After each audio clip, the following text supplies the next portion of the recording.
grab it over here and roll it down in front of your face. It's rolling across your chest, and that's either side.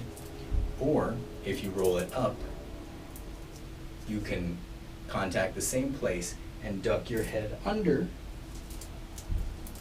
and roll it over your shoulder. So it can go both ways for that either. One side,